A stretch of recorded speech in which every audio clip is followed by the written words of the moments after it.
안녕하세요. 안녕하세요. 예, 오늘 저희 반갑습니다. 하늘 예배 오신 여러분도 환영합니다. 예. 예, 우리 샤론 자매님 잘 지내셨습니까? 지난주 동안 예, 그 네. 전에 좀 몸도 불편하시고 그랬는데 참 코비드가 모르겠습니다. 네. 한국은 어떤지 모르겠는데 여기는 다시 이제 굉장히 surge up 하는 것 같아요. 그래서 많은 우리 교회 형제 자매들도 코비드가 걸리고 그랬는데 저희가 이제 6월 말 7월 초에 저희 온 교회 이 여러 가지 사역하는 팀 그 스태프들이 다 사역자들이 다 모여가지고 하는 뭐라고 그러죠? 예, Annual Training 수양회. Retreat ATR이 있는데 그 전에 아플 사람들은 다 아프고 해가지고 또 다 낫고 참석하면 좋을 것 같아요. 아무래도 예, 저희 교회 형제자매들이 젊다 보니까 그냥 감기 살짝 걸린 것처럼 그 정도뿐이 문제가 되지 않는데 예. 아무쪼록 건강 주의하시기 바랍니다. 예. 그리고 제가 듣기로 우리 sharon 자매님 뭐 방송 출연을 하셨다 그런 소문을 들었습니다. 이거 어떻게 된 네, 일입니까? 예. 오늘 저희 남편과 제가 같이 방송 출연을 하게 됐는데요. 이것도 방송 시카고 출연인데 이게 제가 어렸을 때부터 꿈이 방송 출연인데 근데 꿈을 벌써 꿈을 이루셨습니다. 이룬 지가 뭐 2년이 됐어요.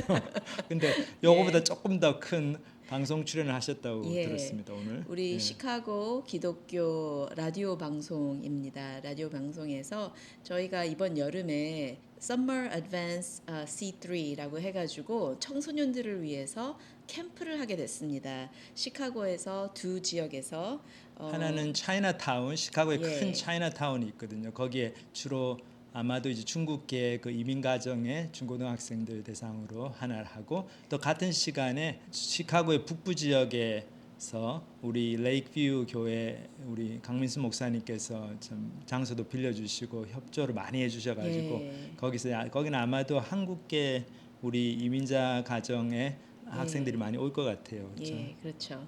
그래서 3일 동안 6월 15일부터 18일 15일부터 수요일부터 17일이죠. 예. 금요일까지 유스 캠프를 하게 됐습니다. 청소년부 캠프를 하는데 저희가 대학생들을 많이 모집을 했는데요. 저희 대학생 49명이 와가지고 미국 전역에서 옵니다. 그래서 캘리포니아에서도 오고 그다음에 펄듀 뭐 위스콘신, 매디슨, 미시간 그런 전역에서 다 모아가지고 우리 두 캠프로 나눠가지고 청소년들을 대상으로 도움을 주고 대학교 생활에 대해서 이야기도 해주고 그 다음에 메시지도 전하고 그리고 또 그 드라마라 그러죠 연극을 통해서 또 복음을 전하는 예. 그런 모임을 가질 예정입니다. 그래서 유스 캠프 같은 거 생각해 보면은 우리 도메스틱 학생들이 영어 잘하고 하는 학생들이 하면 제일 딱 맞는데 예, 우리 인터내셔널 학생들은 아무래도 언어도 좀 딸리고 그런 면이 있어가지고 할까 말까 좀 망설였는데 이렇게 또 생각해 보니까 또 우리 이민자 가정에서 자란 중고등학생들도 꽤 있고 필요가 더 또 많죠. 이렇게 예, 중간에서 유학 오는 학생들도 많이 있고 그래서 예, 아마 우리 인터내셔널 학생들이 와가지고 자기가 어떻게 예수님 만나게 되고 또 예, 자기가 어떻게 중고등학교 시절을 보냈고 어떤 후회가 있고 어떤 교훈을 배웠고 그런 예, 것들을 쉐어를 하고 또 복음을 예, 전하고 하면은 좋은 시간이 될 것 같아가지고 저희가 한번 해봤는데 사실 몇 명이나 학생들이 우리 대학생들이 지원을 할까 사실 좀 이게 제대로 될까 생각했는데 감사하게도 그래도 49명의 많은 예. 학생들이 그 시간을 내 가지고 저기 열흘 동안 하는데 여기 비행기 타고 비행기 값도 비싼데 글쎄 그렇죠? 말이에요. 자기들이 이제 펀드레이즈 같은 거 해가지고 이제 예. 타고 시카고로 다 들어옵니다. 다음 주에. 저희 스태프도 20명 정도 다들 일하는 직장을 갖고 있는 젊은 사람들이 같이 모여가지고 이런 캠프를 하게 됐고요. 그래서 그 캠프를 선전하기 위해서 우리 라디오 방송에 이렇게 출연하게 됐습니다. 그 시카고랜드에 여기 전체적으로 뭐 위스콘신까지도 전파가 잡힌다고 그러더라고요. 예, 미시간 남부 쪽 거기 이제 KCBS라고 시카고 지역에서 코리안 그 크리스천 브로드캐스팅 시스템 그 방송국 라디오 방송국이 있는데 거기 우리 방송국장님께서 참 많이 협조를 해주셔가지고 그럼 예, 당신들 프로그램 한번 소개를 해주겠다 그래서 예, 저하고 저희 아내가 가가지고 그 촬영을 했습니다. 했는데 그래서 다음 주에 그 라디오 방송이 나오고 그리고 유튜브에서도 같은 이제 방송 내용을 보실 수가 있습니다. 이게 뭐 저희가 텔레비 나오는 게 중요한 게 아니고 이걸 통해 가지고 예, 유트 캠프가 좀 더 소개가 되고 그래서 많은 우리 중고등학생들이 이렇게 사인업을 해가지고 캠프에 참여하면은 예, 그걸 통해 가지고 정말 내 인생의 정말 목적이 무엇인가 이게 정말 예수님을 발견하고 인생의 목적을 좀 참된 목적을 찾아야 되겠구나. 그것도 본인들이 이제 복음을 깨닫게 되는 놀라운 역사 있을 수 있고, 그리고 또 이제 진학지도 이런 것들도 가장 자기 몇 년 선배인 예. 우리 학생들한테 도움을 받고 여러 가지 또 인생의 고민들도 털어놓고 상담도 받고 그런 시간이 되면 좋겠습니다. 예, 그래서 위에서 기도해 주시길 바랍니다. 저희가 교회적으로 저희 대학 사역을 열심히 했었는데 저희가 아무래도 청소년들도 너무 많은 필요가 있다 해가지고 우리 청소년들 복음을 전하기 위해서 애를 쓰는 그런 이번 여름이 되기를 지금 준비하고 있습니다. 한국 교회도 청소년부가 참 약해요. 그리고 예. 국민학 우리 초등부도 그렇고. 예. 제가 예전에 저희 우리 영적인 은사님한테 들은 얘기가 주일학교 반사할 사람이 없어가지고 교회는 꽤 큰데 예. 요즘은 이제 우리 교인들이 많이 더 이기적이 돼가지고 예. 주일학교 교사도 잘 자원 안 해요. 그래가지고 이렇게 교회가 멀쩡한 교회인데 주일학교를 못하는 또 그런 교회들도 있다고 그래요. 참 예. 안타까운 현실이죠. 이런 것들이. 미국이나 한국이나 저희가 너무 일꾼들이 많이 더 필요하고 그다음에 청소년들에게 관심을 갖고 정말 그들을 사랑하고 복음을 전하고 그런 게 너무 필요한 사역인 것 같습니다. 저희 교회에서 잘 감당할 수 있도록 하나님께서 문을 열어주시도록 기도 부탁드립니다. 예, 오늘 이 순서는 이것을 마치고 저희 찬양 한 곡 듣고 부르고 오늘은 우리 샛별 형제님께서 나오셔서 요셉의 그 인생 이야기 후반부를 창세기 42장부터 45장까지 여러 장을 거쳐 가지고 같이 살펴보면서 말씀 전해 주시겠습니다.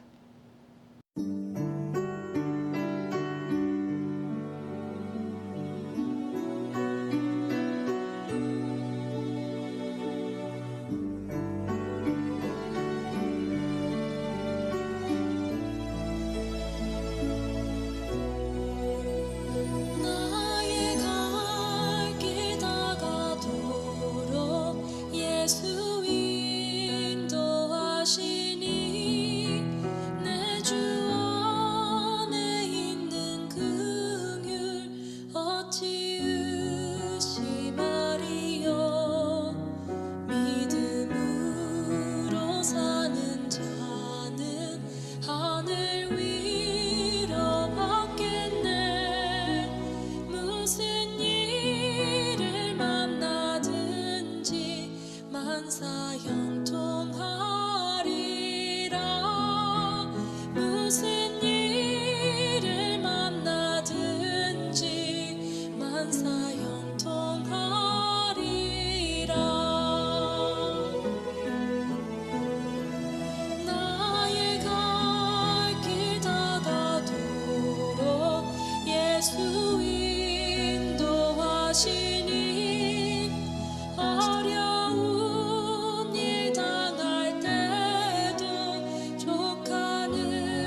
안녕하세요. 그레이스포인트 교회 온라인 예배에 오신 여러분을 환영합니다. 저는 저의 교회 대표에서 섬기고 있는 김샛별입니다. 이번 주에도 이렇게 같이 온라인 예배에 오셔서 말씀을 공부할 수 있어서 감사한데요. 지난주에 제가 같이 사역하시는 분들과 함께 요세미티 근처에서 등산도 하고 낚시를 하면서 와, 완전 여름이 왔구나 라고 느꼈는데요. 그러면서 제가 그 생각을 한 게 한국어 온라인 예배 가족분들이 이렇게 다 같이 모일 수 있으면은 같이 함께 피크닉을 갔을 텐데 뭐 그런 생각을 한번 해봤는데요. 그런 기회가 있을 때까지 마음으로만 저희가 함께 하겠습니다. 자, 그러면은 저희가 지난 몇 달 동안 창세기를 같이 공부해 왔는데요. 이제 창세기의 거의 끝부분에 다 가까워지고 있습니다. 지난주에 그 영재 형제가 창세기 37장부터 40장을 통해서 요셉과 그의 형제들의 이야기를 다루기 시작했는데요. 이 이야기를 잠깐 정리를 해보면은 특히 요셉은 레아나 다른 첩들이 아닌 가장 사랑하는 아내 라헬에게서 태어났기 때문에 다른 형제들보다 더 야곱에게서 사랑을 받았다고 들었습니다. 거기에다가 요셉이 꿈을 꿨는데요. 이 꿈속에서 다른 형제들과 요셉의 부모들까지도 요셉에게 그 절을 하는 꿈이었습니다. 이것을 또 요셉이 동네방네 말하고 다녀서 형제들이 특히나 질투를 더 느꼈죠. 그래서 이제 한 번은 요셉이 양떼를 치던 형들을 보러 갔을 때 이 형들이 요셉을 보고 질투심에 가득 차서 무자비하게 그냥 애굽의 종으로 팔아 버렸습니다. 그러나 애굽에서도 하나님의 은혜를 입어서 애굽에서 그 바로의 신하 친위 대장 그 보디발의 호의를 받아서 모든 집을 주관하는 자리까지 갑니다. 그런데 그 보디발 아내의 거짓 고발 때문에 감옥에 들어가게 되었는데 이 감옥에서도 하나님의 은혜를 받아서 그곳에서 바로의 그 두 신하의 꿈을 해석해주고 마침내 바로가 꾼 그 풍령과 기근에 대한 꿈을 해석하여서 애굽의 총리까지 되었습니다. 와, 정말 험난한 인생 여정이었는데요. 자, 그러면은 저번 주에 17살부터 30살까지의 그 요셉의 생애를 살펴보았다면은 이번 주에는 창세기 42장부터 45장을 통해서 요셉의 형들, 특히 그들이 어떻게 변했는지를 같이 한번 살펴보겠습니다. 자, 그러면은 첫 번째, 그러니까 창세기 42장을 함께 읽으면서 진정한 용서를 위해서는 진정한 회개가 필요하다라는 포인트를 같이 살펴보겠습니다. 구절을 같이 읽어보겠습니다. 야곱이 또 이르되 내가 들은즉 저 애굽에 곡식이 있다 하니 너희는 그리로 가서 거기서 우리를 위하여 사오라.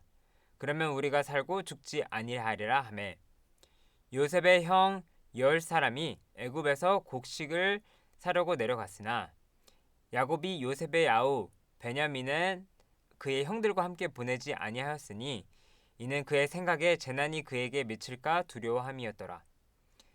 때에 요셉이 나라의 총리로서 그 땅 모든 백성에게 곡식을 팔더니 요셉의 형들이 와서 땅에 엎드려 절하매 요셉이 보고 형들인 줄을 아나 모르는 채 하고 엄한 소리로 그들에게 말하여 이르되 너희가 어디서 왔느냐? 그들이 이르되 곡물을 사려고 가나안에서 왔나이다. 요셉은 그의 형들을 알아보았으나 그들은 요셉을 알아보지 못하더라.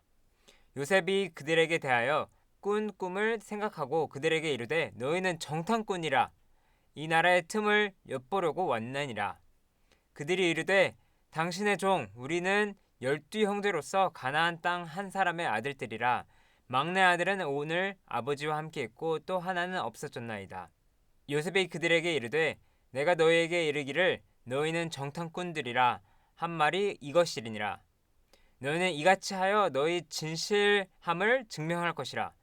바로의 생명으로 맹세하노니 너희 막내 아우가 여기 오지 아니하면 너희가 여기서 나가지 못하리라. 너희 중 하나를 보내어 너희 아우를 데려오게 하고 너희는 같이어 있으리라.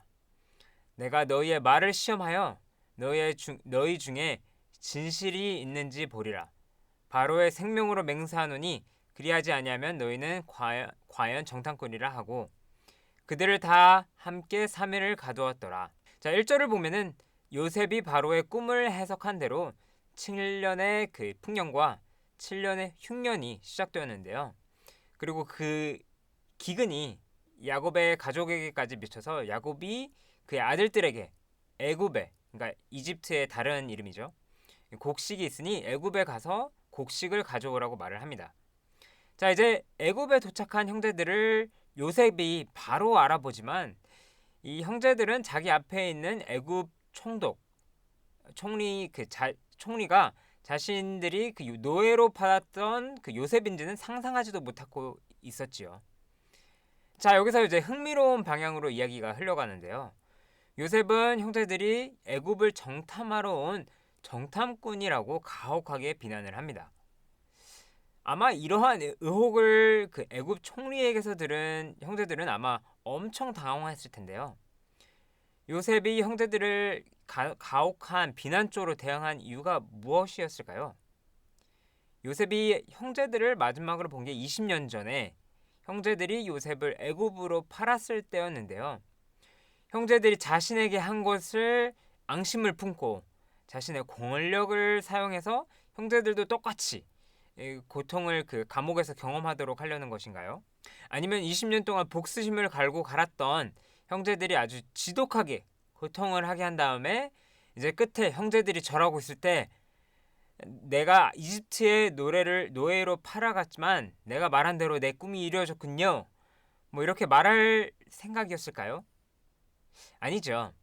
성경은 요셉이 이미 형제들이 자신을 애굽의 종으로 팔고 그 애굽에서도 험난한 어려움들을 겪었지만 자신의 삶을 인도하시는 분이 하나님이라는 그 이해를 하면서 그 전에 가지고 있었던 앙금을 풀을 수 있었다라고 말을 합니다. 창세기 41장 51절부터 52절을 보면은 요셉이 그 애굽의 총리가 되고 결혼을 한 뒤에 두 아들들을 낳고 각각 이름을 므낫세 그리고 아브라임이라고 짓는데 그 뜻이 첫 번째는 하나님이 내게 내 모든 고난과 내 아버지의 그 온 집 일을 잊어버리게 하셨다 함이요 라는 뜻이고 그 두 번째는 하나님이 나를 내가 수고한 땅에서 번성하게 하셨다 하였음이라 라는 뜻인데요. 이 이름들을 통해서 알 수 있듯이 앙금이 있어서 이렇게 가혹하게 비난한 것 같지는 않습니다. 그 대신에 형제들에게 신분을 바뀌지 않고 가혹하게 비난하는 것은 형제들을 속이기 위함이 아니라 형제들과 올바르게 관계를 맺기 위한 것이었습니다. 자, 이거를 들으면은 그냥 처음 다시 봤을 때 그냥 바로 관계를 복원하면 되지 않나? 굳이 올바르게 관계를 복원하는 그 올바른 방법과 타이밍이 또 따로 있나? 라고 생각을 할 수 있는데요. 사실 올바르게 관계를 복원하는 데의 그 큰 부분은 우리가 무엇을 잘못했는지를 아는 것입니다. 제가 대학교 3학년 때 제가 같이 살고 있었던 룸메이트와 사소한 일로 많이 다투곤 했는데요. 제가 제 그 교회 멘토 형과 이야기를 나누면서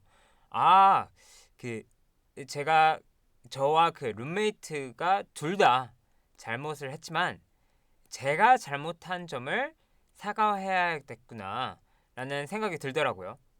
그래서 제가 그 친구에게 점심을 먹자고 해서 같이 점심을 먹으면서 제가 사과를 했습니다. 내가 이런저렇게 잘못을 했으니 용서를 해줄래? 그런데 이제 사실 제가 사과를 한 후에 그 친구가 잘못한 점에 대해서 사과를 할 줄 알았는데요. 그 친구가 저의 사과를 들은 후에도 가만히 앉아 있으면서 별다른 반응을 보이지 않더라고요. 나중에 알게 된 건데 이 친구가 자신이 무엇을 잘못했는지 보지 못했기 때문에 저의 사과에도 아무 반응을 하지 못한 것입니다. 그래서 그 점심시간 식사를 통해서 관계를 회복시키고 싶었지만 그 점심 식사 후에도 관계가 완전히 회복되지 못해서 제 교회 리더 형께서 그 친구와 따로 만나서 대화를 하면서 그 친구가 무엇을 잘못했는지를 알려준 다음에서야 그 친구가 저에게 찾아와서 미안하다고 하면서 관계를 회복할 수 있었습니다. 이 진정한 용서를 위해서는 진정한 회개가 필요한 것입니다. 그리고 진정한 회개의 시작은 자신이 저지른 잘못을 분명하게 보고 인정하는 것입니다.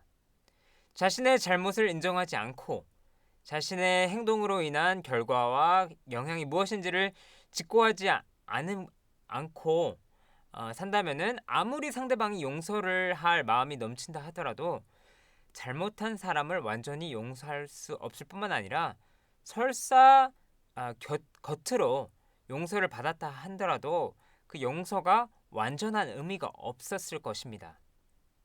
이 설교를 듣고 계시는 한국어 온라인 예배 가족 여러분들에게 여쭤보고 싶은 것은 저희가 다른 사람들에게 어떻게 잘못을 했는지 알지 못해서 회개하고 용서받을 기회를 박탈하고 살아가고 있지는 않나요?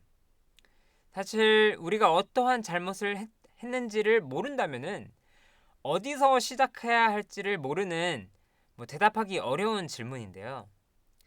그러나 적어도 우리가 할 수 있는 시작점은 우리가 누군가에게 잘못을 저질렀을 수 있고 그리고 내가 회개를 하고 주변의 관계를 회복할 기회를 박탈하면서 살고 있을 수 있다라는 가능성을 열고 사는 것입니다. 이 가능성을 열고 놓고 산다라면은 저희가 어떻게 다른 사람들에게 영향을 미치는가를 더욱 인지할 수 있고 결국에는 회개하면서 용서할 수 있는 용서를 받을 수 있는 기회로 연결될 수 있을 것입니다. 자, 그러면 요셉의 형제들이 어떻게 자신들의 잘못을 보게 되었는지 그리고 특히나 요셉과 형제들이 어떻게 그들의 관계를 회복할 수 있었는지를 자세히 한번 살펴보겠습니다. 19절부터 25절을 읽으면서 무슨 일이 일어나는지를 살펴보겠는데요. 너희가 확실한 자들이면 너희 형제 중 한 사람만 그 옥에 갇히게 하고 너희는 곡식을 가지고 가서 너희 집안의 굶주림을 구하고 너희 막내 아우를 내게로 데리고 오라. 그러면 너희의 말이 진실함이 되고 너희가 죽지 아니하리라 하니 그들이 그대로 하리라. 그들이 서로 말하되 우리가 아우의 일로 말미암아 범죄하였도다. 그가 우리에게 애걸할 때에 그의 마음의 괴로움을 보고도 듣지 아니하였으므로 그 괴로움이 우리에게 임하도다. 르우벤이 그들에게 대답하여 이르되 내가 너희에게 그 아이에 대하여 죄를 짓지 말라고 하지 아니하였더냐. 그래도 너희가 듣지 아니하였더니라. 그러므로 그의 핏값을 치르게 되었도다 하니 그들 사이에 통역을 세웠으므로 그들은 요셉이 듣는 줄을 알지 못하였더라. 20절을 보면은 요셉이 형제들에게 막내를 데려올 때까지 형제들 중 한 명이 감옥에 있어야 할 것이라고 말을 합니다. 그리고 히브리어로 자신들이 그 요셉에게 한 일을 형제들끼리 자신들의 그 생각을 말하는 대화를 듣게 되는데요. 21절을 보면은 요셉이 자비를 간청했음에도 불구하고 요셉의 말을 듣지 않고 애굽에 팔았기 때문에 이러한 험난한 상황이 자신들에게 임하였다라고 형제들에게 말하고 있는 것을 볼 수 있습니다. 이 형제들의 대화 속에서 주목할 점은 20년이 지났지만 지금도 그 순간을 너무나 생생하게 묘사하고 있고 이 예상치 못하게 겪고 있는 이 애굽의 상황에서 그 상황을 그 요셉에게서 지은 죄와 바로 연관지었다라는 것입니다. 여기서 알 수 있는 것은 아마도 형제들이 그 지난 20년 동안 요셉이 살려달라고 외쳤지만 무자비하게 노예로 팔았던 그 장면을 마음속으로 많이 생각했을 것이라고 짐작할 수 있습니다. 그렇기 때문에 아마 애굽에서의 그 상황을 겪으면서 바로 그 요셉에게 그 지은 죄를 생각하게 된 것입니다. 자, 여기서 알 수 있는 점은 우리의 죄의 결과로서 우리가 항상 우리의 죄의 짐을 지니면서 살고 있다라는 것입니다. 그 철로 역정이라는 기독교 책이 있는데요. 이 책의 저자는 기독교인이 되기 위한 여정을 그리고 결국에는 천국에 가는 여정을 비유적으로 묘사하는 그 재미난 책입니다. 제가 어렸을 때 그 교회 서점에서 자주 읽었던 기억이 나는데요. 참 그 기억이 생생한 게 이 이야기의 그 주인공은 예수님을 만나기 전에 그 말 그대로 등에 사슬로 큰 돌을 묶어서 그 큰 돌을 들고 다니면서 긴 여정을 시작을 합니다. 이 여자가 그 저자가 우리가 그 죄를 지으면 그 죄의 무게를 어깨에 짊어지고 사는 모습을 무거운 돌과 같다며 상징한 것을 보여주는 것입니다. 제가 그 우리 교회에서 초등학교 3, 4학년 그 주일학교 아이들을 가르칠 때 우리가 그 죄의 무게를 짊어지고 산다라는 것을 가르쳐 주기 위해서 배낭에 돌을 넣어서 주차장을 싣고 이렇게 다니던 그런 활동을 한 기억이 나는데요. 마지막에 배낭을 벗었을 때 그 느꼈던 자유로움이 아직도 기억이 생생하게 납니다. 사실 이것이 우리가 어떻게 살아가고 있는지를 보여주는 그림입니다. 우리는 인생을 살아가면서 다른 사람들과 하나님께 지은 죄를 직면하지 않고 그냥 그 죄를 배낭에 넣고 어깨에 메어 짊어지며 살고 있는 것입니다. 그러나 여기에 해결책이 있습니다. 그 해결책은 우리가 우리의 죄를 예수님께 가져간다라면은 예수님께서 십자가에서 우리 죄를 이미 지불하셨기 때문에 해방될 수 있다라는 것입니다. 참 생각해 보면은 이것은 놀라운 소식인데요. 이것은 우리 자신에 대한 진실들을 하나님께 가져오면은 심판이 기다릴 거라고 생각하기 때문에 죄를 고백하지 않는 게 사실인데요. 하지만 우리를 기다리고 있는 것이 심판이 아니라 예수님께서 우리의 죄 때문에 심판을 받으셨기 때문에 우리를 기다리는 것은 용서라는 것을 깨달으면은 전혀 다른 마음을 가질 수 있습니다. 이 설교를 들으시는 한국어 온라인 가족 여러분들께서도 우리 모두가 지고 있는 그 무거운 짐, 즉 우리의 그 죄의 짐이 무엇인지를 생각해 보면은 그런 시간이 됐으면 좋겠습니다. 남들에게 던진 상처 주는 말, 가까운 사람들, 뭐 친구나 가족이나 부모님을 사랑하고 돌보는 것을 소홀히 한 점들, 아니면은 도덕적 선을 넘으면서 남들 모르게 지은 죄 등등 우리 모두는 우리의 무거운 죄에 짐을 지며 살고 있습니다.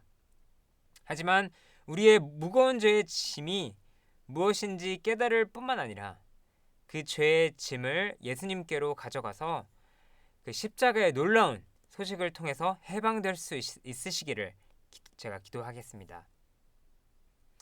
자, 그러면은 본문으로 돌아가서 어떻게 이야기가 흘러갔는지 살펴보겠습니다. 요셉이 그들을 떠나가서 울고 다시 돌아와서 그들과 말하다가 그들 중에서 시므온을 끌어내어 그들의 눈 앞에서 결박하고 명하여 곡물을 그 그릇에 채우게 하고 각 사람의 돈은 그 자루에 도로 넣게 하고 또 길 양식을 그들에게 주게 하니 그대로 행하였더라. 그들이 곡식을 나귀에 신고 그곳을 떠났더니 한 사람이 여관에서 나귀에게 먹이를 주려고 자루를 풀고 본즉 그 돈이 아귀에 있느니라. 그가 그 형제에게 말하되 내 돈을 도로 넣었도다. 보라, 자루 속에 있도다 하니 이에 그들이 혼이 나서 떨며 서로 돌아보며 말하되 하나님이 어찌하여 이런 일을 우리에게 행하셨나까 하고. 자, 요셉이 형제들의 대화를 엿들으면서 감정을 억누르지 못할 정도로 형제들과 다시 마주하며 관계를 맺고 싶지만 형제들과 제대로 된 관계를 복원하기 위해서 계속해서 상황을 만들어 나갑니다. 자, 요셉의 형제들의 마음을 시험하기 위해서 일부러 만든 이 상황은 모든 형제들의 그 자루에 돈을 도로 넣은 것입니다. 28절을 보면은 그 형제들이 자신의 자루에 돈이 있다라는 사실을 알고는 몸서리를 치면서 왜 하나님이 우리에게 이런 일을 하셨을까? 라며 떨고 있는 것을 볼 수 있습니다.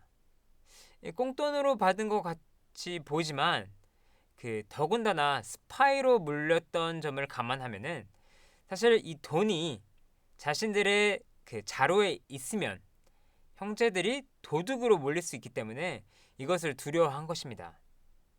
엄청 당황하면서 어떻게 이 상황을 해결할까 고민을 했을 것 같은데요. 사실 가방 한 자루에서 돈을 찾는 상황이 저에게 온다면은 몇 개의 다른 반응을 추측해 볼 수 있는데요. 속이려는 마음을 가졌더라면은 이 돈을 그냥 숨기려고 할 것이죠. 그리고 아니면은 거짓말 하려는 마음을 가졌더라면은 그냥 이 돈을 어떻게 얻게 됐는지 이야기를 꼭 만들어서 다른 사람들에게 거짓말을 할 것입니다. 아니면은 교만한 마음의 사람은 이 돈을 받을 자격이 있다라고 생각하면서 떳떳하게 받을 수도 있겠는데요. 마지막으로 야팍한 마음을 가진 사람들은 뭐 그냥 이것에 대해서 그냥 아무 생각하지 않고 그냥 지나갈 수도 있겠네요. 괜히 거리에서 20불 달러, 한국 돈으로 2만 원 정도의 지폐를 보면은 이거를 줄까 그냥 놔둘까 고민한 경험을 가질 수 있을 것 같은데요. 뭐 상소한 양이기에 당연히 뭐 주인을 줘야지라고 생각을 할 수 있는데, 예를 들어서 2만 불, 거의 2천만 원이 되죠. 저의 은행 계좌에 나도 모르게 예치가 됐다라고 생각을 하면은 정말 이런저런 생각이 들 만한 아주 공감한 상황이죠. 사실 요셉의 이야기 전체를 보면은 정직한 결정을 하는지 안 하는지는 지속적으로 나오는 주제입니다. 15절에 형제들이 처음 애굽에 왔을 때 스파이로 몰려서 형제들의 진실함을 증명하라고 궁지에 몰렸을 때 자신들이 확실한 자, 즉 정직한 사람들이라고 자신들을 변호하는 것을 볼 수 있는데요. 그런데 이렇게 자신들이 정직하다라고 말을 했지만 형제들은 여전히 한 가지의 진실, 즉 자신들이 요셉을 애굽의 종으로 팔아 넘겼다라는 그 진실을 다 같이 숨기고 있는 것입니다. 아마 자신들이 정직한 사람들이라고 하면서 속에서는 양심의 가책을 조금이나마 느꼈을 것 같은 건데요. 결국에는 다시 애굽에 돌아왔을 때 요셉의 청지기에게 이렇게 자신 것들이 아닌 돈이 자루에서 나왔다고 바로 고백을 합니다. 여기서 요셉의 청지기가 거친 말로 형제들을 꾸짖은 게 아니라 다음과 같은 말을 하는데요. 너희 하나님, 곧 너희 조상의 하나님이 보물을 너희 자루에 넣어 두셨느니라. 이러한 말로 호의스러운 대답을 합니다. 참 짧은 대답인데 여기에서 알 수 있는 진실은 복을 주시는 분이 하나님이라는 것입니다. 그리고 우리의 모든 복들이 하나님께서 왔다라는 점을 안다라면은 그 복들에 대해서 우리가 집착을 하며 매달릴 필요가 없으며 살 수 있는 것입니다. 그렇기 때문에 예상치 못하게 얻은 복들에 대해서, 그게 재물복이든 아니든 숨길 필요 없이 우리가 정직하게 살 수 있는 것입니다. 제가 같이 살던 2명의 형제들이 대학교를 다닐 때 강의 보조 강사로 일한 경험이 있는데요. 전혀 생각하지도 못하게 대학교 교조가 대학교를 상대로 임금에 관한 소송을 하고 승소를 해서 각각 5,000불씩, 그러니까 거의 500만 원이죠, 을 받은 상황에 놓였습니다. 그런데 이 형제들이 아무런 지체 없이 이 돈을 바로 헌금으로 내서 교회를 짓는 데 쓰겠다고 한 것입니다. 제가 이런 형제들의 모습을 보면서 참 감동하고 도전을 받았는데요. 참 이러한 상황이 우리 모두에게 올지는 모르겠지만 우리의 모든 복이 하나님께서 왔다라는 것을 다시금 생각하면서 이번 주도 재물에 얽매이지 않는 대신 재물을 주신 하나님을 생각하면서 살 수 있는 우리 모두가 되기를 제가 기도하겠습니다. 자, 43장 본문으로 돌아가서 형제들이 야곱에게 돌아가서 일어난 모든 일을 보고하지만 야곱은 막내 베냐민을 이집트로 애굽으로 데려가는 것을 허락하지 않습니다. 자신이 사랑한 아내 라헬에게서 태어난 막내 베냐민을 잃을 수도 있기에 허락하지 않은 것입니다. 하지만 기근이 계속되자 야곱은 형제들에게 양식을 구해오라고 말을 하는데요. 여기서 이야기가 어떻게 전개되는지 같이 한번 살펴보겠습니다. 유다가 아버지에게 말하여 이르되 그 사람이 우리에게 엄히 경고하여 이르되 너희 아우가 너희와 함께 오지 아니하면 너희가 내 얼굴을 보지 못하리라 하였느니 아버지께서 우리 아우를 우리와 함께 보내시면 우리가 내려가서 아버지를 위하여 양식을 사려니와 유다가 그의 아버지 이스라엘에게 이르되 저 아이를 나와 함께 보내시면 우리가 곧 가리니 그러면 우리와 아버지와 우리 어린 아이들이 다 살고 죽지 아니하리이다. 내가 그를 위하여 담보가 되어오리니 아버지께서 내 손에서 그를 찾으소서. 내가 만일 그를 아버지께 데려다가 아버지 앞에 두지 아니하면 내가 영원히 죄를 지리이다.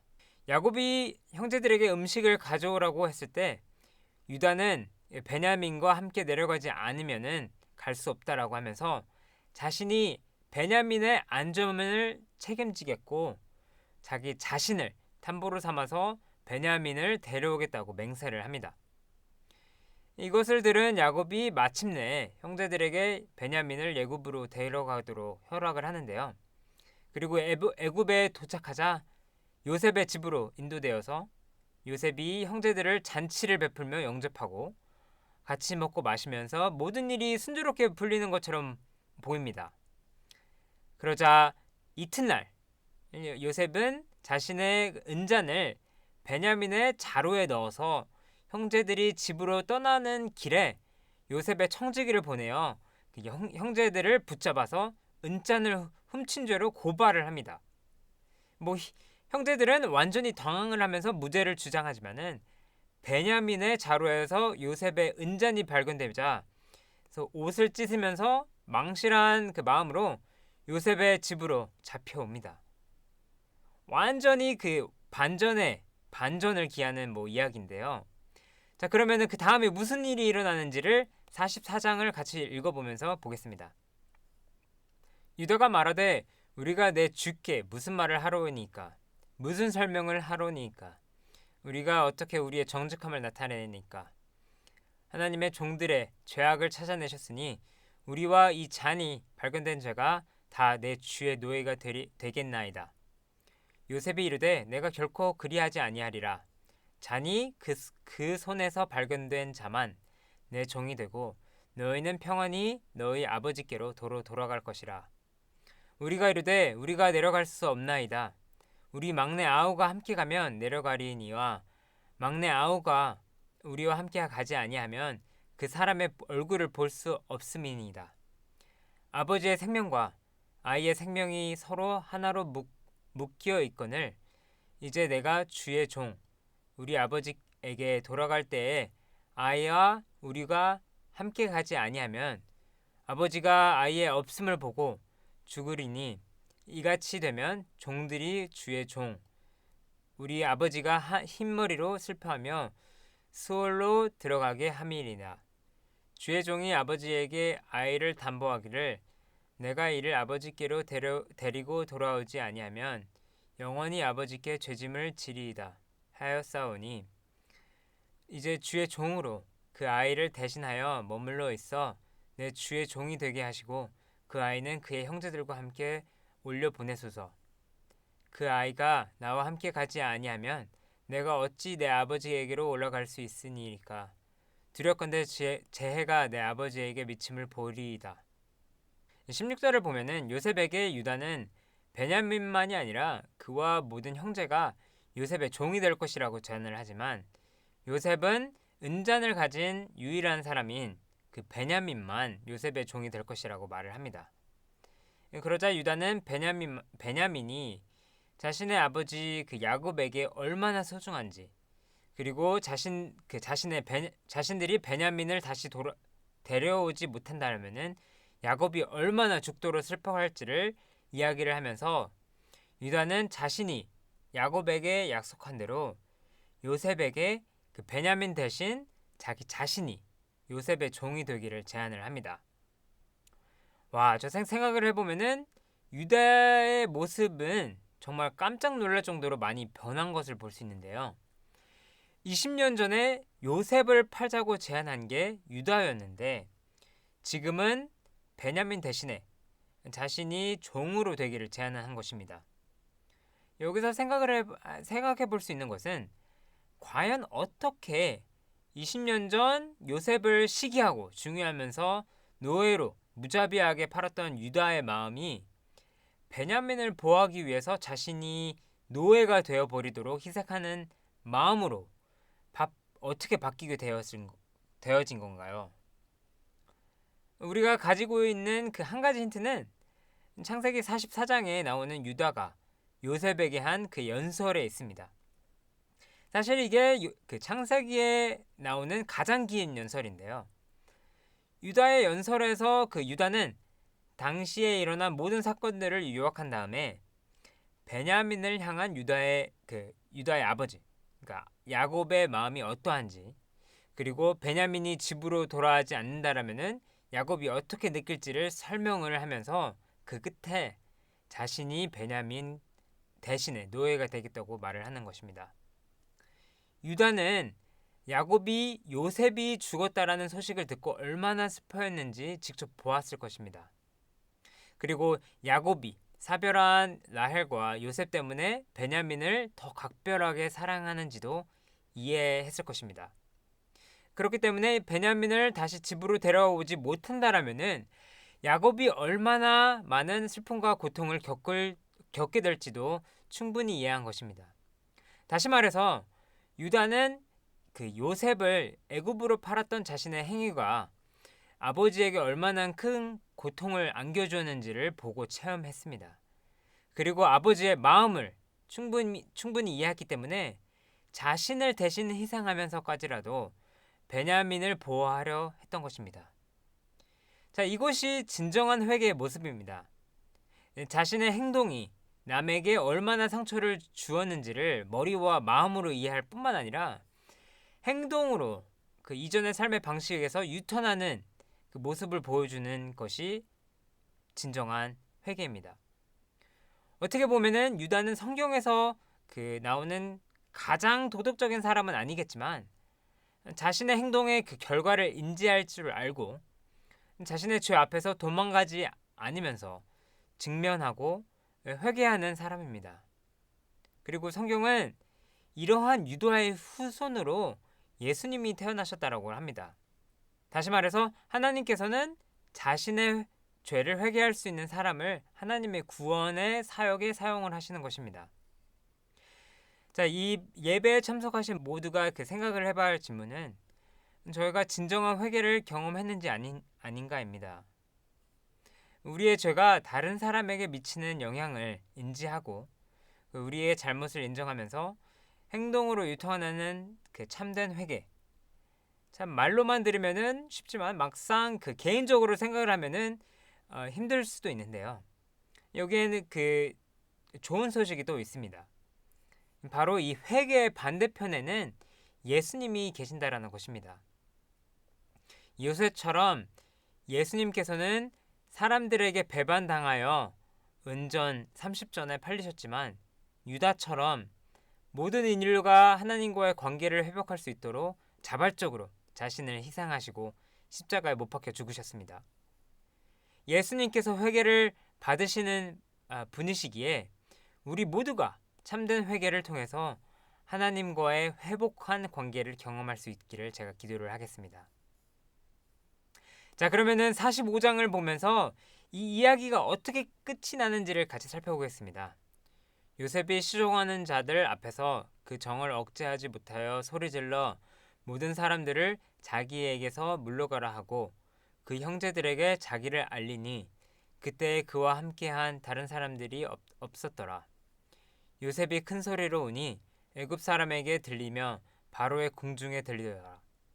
요셉이 그 형들에게 이르되 나는 요셉이라 내 아버지께서 아직 살아 계시느니까 형들이 그 앞에서 놀라서 대답하지 못하더라.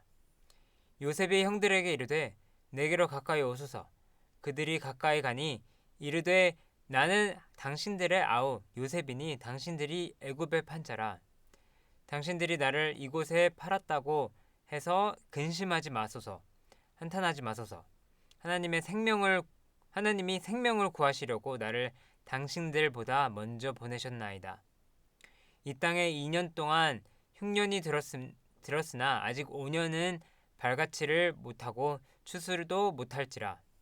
하나님이 큰 구원으로 당신들의 생명을 보존하고 당신들의 후손을 세상에 두시려고 나를 당신들보다 먼저 보내셨나니 그런즉 나를 이리로 보낸 이는 당신들이 아니요 하나님이시라.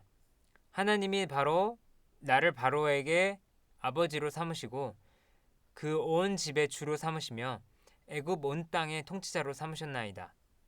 당신들을 속히 아버지께로 올라가서 이르되 아버지의 아들 요셉의 말에 하나님이 나를 애굽 전국의 주로 세우셨으니 지체 말고 내게로 내려오사 아버지의 아들들과 아버지의 손자들과 아버지의 양과 소와 모든 소유가 고센 땅에 머물며 나와 가깝게 하소서.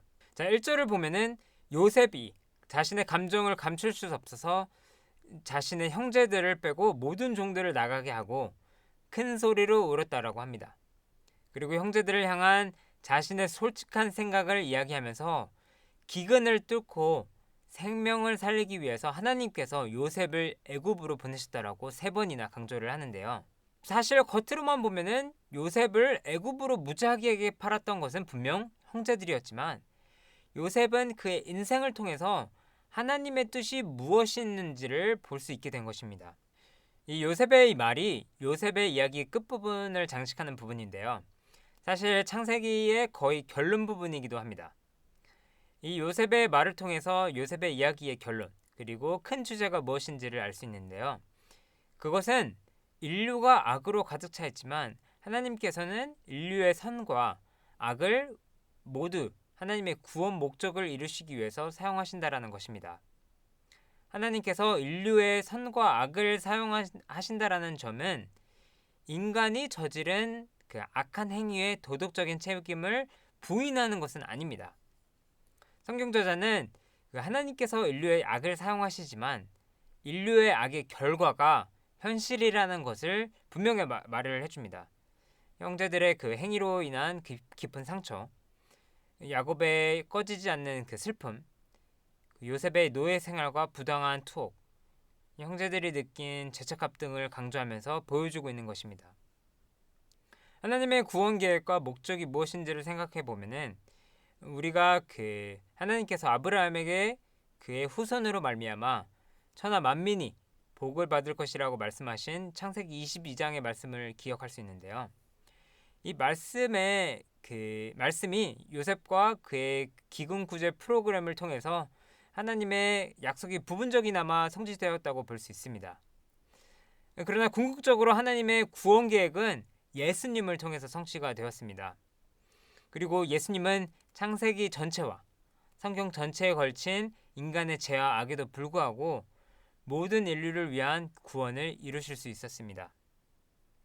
예수님께서 자신의 제자들에게 배반당하신 후에 은화 30전에 팔리시고 거짓 고발과 사슬로 묶인 채 결국 십자가에 못 박혀 돌아가시면서 인류의 구원을 주신 것입니다. 하지만 이 진실을 우리의 삶에서 어떻게 이해를 할 수 있을까요? 우리가 사는 세상이 악으로 가득 차 보이는데 어떻게 우리가 그 복음을 전하면서 구원의 소식을 선포할 수 있는 것인가요? 총기 난사, 전쟁, 탐욕, 빈곤, 굶주림, 범죄 등을 통해서 우리의 죄는 죄의 슬픔, 고통으로 넘쳐나지만 이것 또한 하나님께서 궁극적으로 그의 구원 계획을 성취하시기 위해서 사용하실 것이라는 희망을 붙잡고 하나님의 말씀을 따를 수 있는 것입니다. 그리고 멀리 떠나가지 않더라도 우리의 개인적인 삶을 보더라도 실패와 실망, 우리의 죄와 고통으로 우리의 삶이 물들어 있지만 그 순간에도 여전히 예수님을 보면서 희망을 찾을 수 있습니다. 예수님께서 요셉의 삶과 예수님의 삶의 모든 악행을 그의 선한 계획을 위해서 사용하신 것처럼 우리도 우리가 겪는 모든 과정을 하나님께서 사용하실 것이라는 확신을 가질 수 있습니다. 자, 그러면은 이것으로 제가 오늘의 예배를 마치겠습니다. 기도로 마치겠습니다. 하나님 아버지, 오늘 이렇게 요셉과 요셉의 형제들을 통해서 진정한 회개의 모습이 무엇인지를 보여주신 것 너무나도 감사합니다. 저희가 우리의 죄를 통해서 다른 사람들에게 미친 영향을 인지하고 우리의 행동으로 변화하는 진정한 회개를 체험하면서 하나님과 다른 사람들과의 관계가 회복될 수 있기를 기도합니다. 그리고 예수님께서 저희의 죄를 위해서 희생하셨고 저희의 회개를 받으시는 분이라는 것을 되새기면서 저희 모두가 하나님께 다가갈 수 있도록 도와주세요. 그리고 이 모든 것을 예수님의 이름으로 기도드리며 마치겠습니다. 아멘.